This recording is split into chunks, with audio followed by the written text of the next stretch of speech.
Hello there. Welcome back to Strawberry Inc. Today, I will be discussing the death of a notable person. I have been working hard lately on my podcast, Strawberry Inc., but I really want to get back into my music projects as well. And with the holidays coming up, I want to make more money. I want to get back into doing surveys. I'm just going all at it right now. He was the voice that blended metal and grit, a sound that created a grand energy which carried Philadelphia soul through the modern age of hip hop. But in 2022, the voice was silenced in a South Los Angeles restaurant. This is a story of PnB Rock, born Rakim Hasheem Allen, and the case that stunned the rap world. PnB Rock was best known for songs like Selfish and Middle Child. His sound had the warmth of R&B, but the heart of the streets. On September 12, 2022, he was dining with his girlfriend at Roscoe's House of Chicken and Waffles in South LA. But Rock had made a mistake. He had given out his location on social media, something that people of that kind should never do, unless if it's sure that they have security present. Moments before the unthinkable occurred, a photo had been posted of their meal, and there was a location in this image on Instagram. Something would later ignite endless debates about privacy, fame, and the risks of social media. That one picture of the meal was posted through the girlfriend's phone and account. That afternoon, a robbery turned deadly. PnB Rock, who had been wearing chains, almost got them stolen. He was shot 3 times, once in the chest and twice in the back. The Los Angeles Fire Department paramedics rushed to help him. They were nearby and got at the scene quickly, but not quick enough. Rock was rushed to the Huntington Park Hospital, and despite the efforts of the doctors, he was pronounced dead about 45 minutes later. He was just 30 years old. His girlfriend survived physically, but what she saw that day would haunt her forever. Within days, 3 suspects were identified. 40-year-old Freddie Lee Trone, his 36-year-old wife Chantel Trone, and their 17-year-old son Jeremiah Trone. Chantel and Jeremiah had been arrested first near the scene as they were fleeing. Both were taken to the LAPD's South Bureau for questioning. Authorities determined that maybe these two were the suspects. There was enough probable cause to determine, but they were ready to see the case move a different direction. After interviews, Chantel was booked into the LA County Jail, while Jeremiah was sent to the LA Central Juvie Hall. They both appeared in court the next day. At this point, it was finally confirmed that these two detainees were indeed suspects of the assassination of PnB Rock. At the East Lake Juvenile Court, Commissioner Jenny Marino ordered that Jeremiah remain detained while awaiting trial. Later that day, Judge David Reinhardt made the same decision for Chantel. That was in Compton at the LA County Superior Court. But Freddie, another suspect, identified the third one. There were 5 total suspects. He was the father of Jeremiah, and he successfully fled. He was gone. On September 29th, 2022, Freddie was tracked down to Las Vegas, Nevada. He was spotted in the city, arrested, and the FBI agents who arrested him took him to their Las Vegas field office. At no point did he request a lawyer.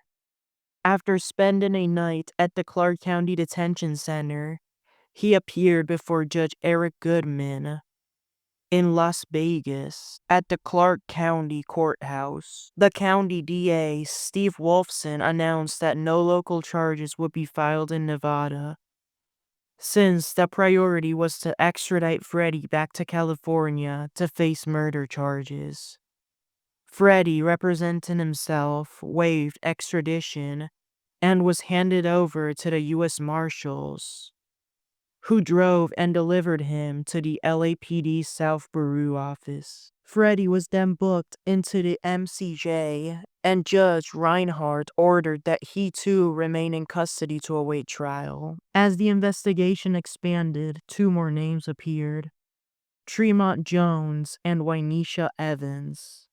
According to the prosecution, Jones had allegedly tipped off the Trones about PnB Rock's location, supplied an object believed to be a firearm. This firearm was given to Jeremiah. Jones as well coordinated with Freddie before and after the crime. Their goal was to grab the chains and then sell them later on. Evans, on the other hand, allegedly drove Freddie from Los Angeles to Las Vegas to help him escape law enforcement. Neither was accused of pulling the trigger, but both were charged for their roles in facilitating and assisting the crime. They were stopped and detained by police while returning from Vegas to California. They were later summoned to court in May 2023. Prosecutor Timothy Richardson announced charges against all 5 suspects. All of these charges would be felonies. For Freddie and Jeremiah, first-degree murder, 2 counts of second-degree robbery and conspiracy. For Jones, 2 counts of second-degree robbery and conspiracy. For Chantel and Wynesha, accessory after the fact. By October 2023, all 5 had entered not guilty pleas before Judge Connie Quinones in the Los Angeles Superior Court.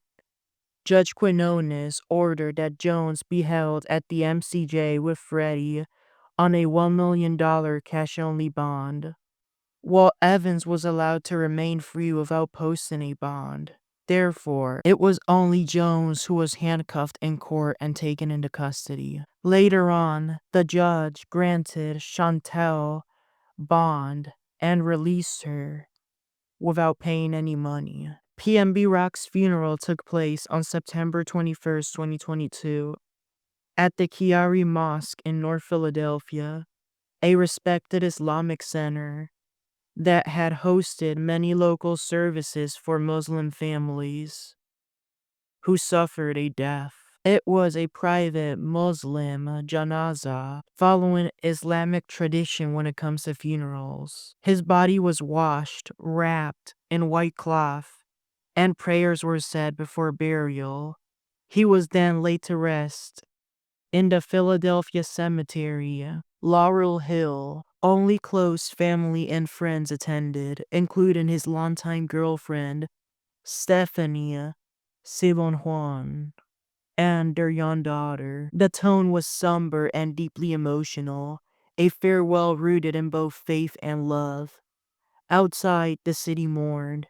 Fans held vigils near Germantown, where PnB Rock had grown up. Artists like Meek Mill, Nicki Minaj, and Cardi B shared heartfelt tributes online. The Khadijah Alderman Funeral Home oversaw the arrangements respectfully. Chantel Trone eventually took a plea deal, pleading no contest in July 2024 to being an accessory after the fact.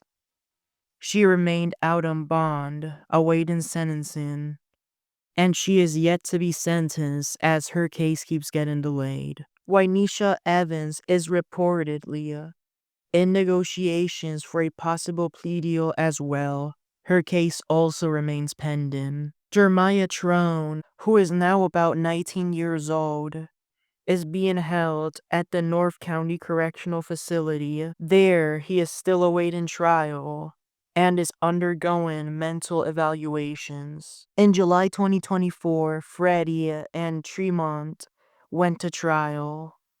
The following month, both were found guilty, Freddie on all charges and Jones on robbery and conspiracy. By September, Judge Quinones delivered the sentencing. Freddie Jones got a prison term of 31 years to life, and Tremont Jones got 12 years. Both have appealed their convictions. The matters are pending. Freddie is currently housed at the California State Prison in Corcoran, and Jones at the Centinela State Prison in Imperial County. PnB Rock's death was not just another tragic headline. It was a moment that shook the hip hop community and sparked a conversation about security, social media, and how quickly life can change. From Philadelphia to Los Angeles to the morgue, his story reminds us that fame does not protect anyone from danger, but legacy that lasts forever. Thank you so much for listening. May Rock rest in peace and have a good rest of your day. Stay safe out there.